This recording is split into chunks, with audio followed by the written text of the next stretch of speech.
The next pattern that we're going to be practicing is called the cloud hands pattern. In the cloud hands pattern, we do 2 outer circles. So if you look at the coronal circle, you notice that one hand is moving up and out, and the other hand is moving in and down at the same time, where we're looking at it, the top portion of the circle.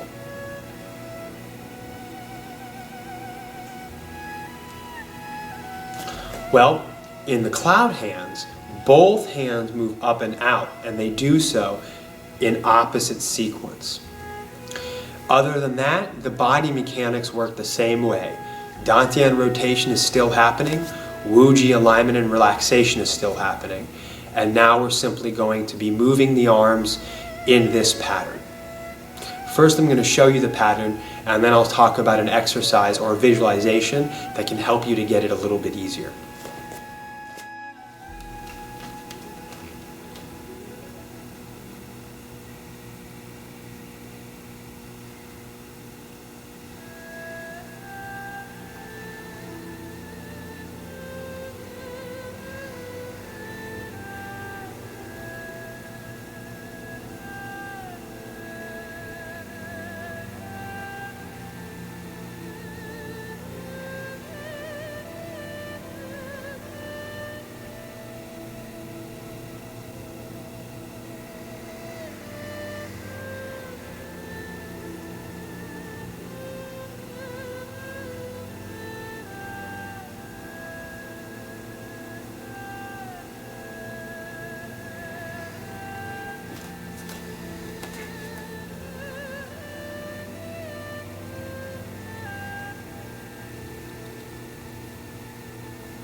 Here's the visualization.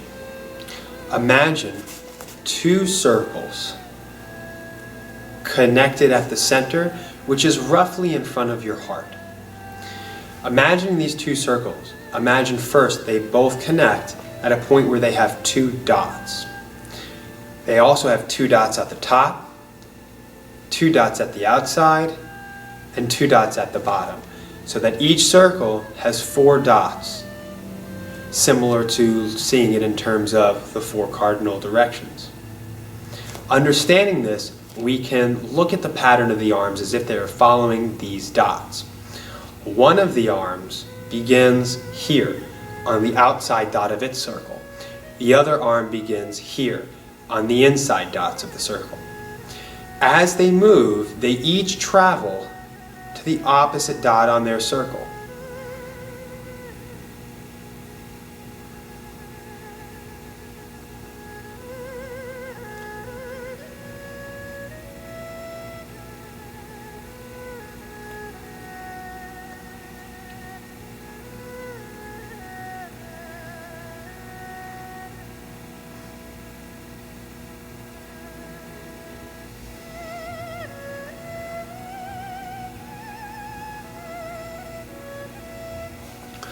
Hopefully, that particular visualization will help you.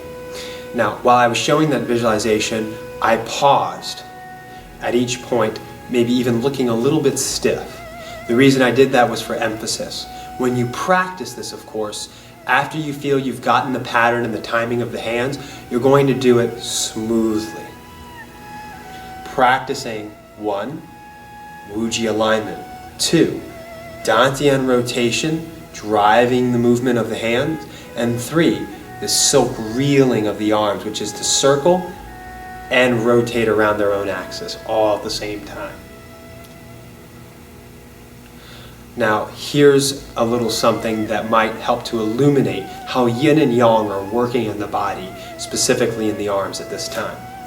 1, obviously we've talked about already. As the arms extend out, that's yang. As they return back to center, that's yin. But now what about the rotation? Well, with the rotation, if you look at the pinky side of my hand and arm, at the yin section, it too is as close to my center as it can get. As I extend away, I also rotate the pinky side of my arm away. Now, it's as far away from my body, or from my center rather, as it can get.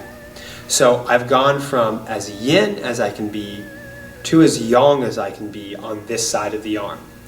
Likewise, this side of the arm is yang, away from the body, but it rotates in to face the body and to face my center as I extend out. So just like as with the breath, where we had active and passive portions, or what could be considered yin and yang portions of both parts of the breath, so we have it in the arms. Yin and yang are kind of like the effect of two mirrors facing each other, where smaller reflections go off into infinity. By that I mean we can always have a smaller fraction of yin and yang. We talked about inhale being yin and exhale being yang, but we also realize that there are active and passive aspects of both inhale and exhale, so that within inhale there's yin and yang, and within exhale there's both yang and yin. Well, it's just like that with the arms. Even as the arm is turning out and extending, we realize through rotation that there's a yin portion to the movement, and so on. So hopefully not to blow your mind, but there's always yin and yang happening, and we can break that down into smaller and more subtle portions, into the point where it's very difficult to distinguish where yin is happening and where yang is happening. But for the beginning student, the most important aspects to understand are the major differences between yin and yang, and that they're always balancing each other out. Following is going to be a continued series on the hands and their silk reeling patterns. And another thing that you want to look out with the hands for is following the hands with the eyes. Very often students will follow the hands down and up. And of course, as we've talked about before, this is going to corrupt our vertical axis and our Wuji posture. So if we follow the hands with our eyes, then very likely we're going to end up looking down, looking up, and leaning over. And when the eyes go down, the root and our energy rises up. So we want to make sure that we keep our eyes on a level plane and turn our awareness inward to the body and to the feeling of what's happening in the body in terms of Wuji alignment, relaxation, to the way that our arms and dantian are coordinating together, and the action and role of the legs by sinking and turning and helping the dantian to generate that energy. A quick little paraphrasing of something said in the Tai Chi Classics, which is a great book, and I would recommend that anybody who's pursuing the practice of Tai Chi go out and get a copy and just take a look at some of the ideas written in there. This little paraphrase is that energy comes up through the legs, is steered through the waist, and expressed through the hands.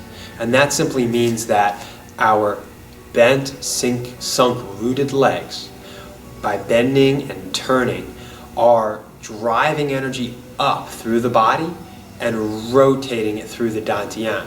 When the dantian rotates it, it's going to send that energy up and out through the spine and into the arms. So this is a beginning understanding and perhaps helpful in seeing how the central location of the dantian helps it to be the center of our movement and to act through the articulation points of the legs to generate energy, and through the articulation points of the torso and arms to express that energy. Now I'm just going to continue naming the different patterns and doing them for you here at this level so you can see them closely, and back a little bit further away so you can see the way the whole body works.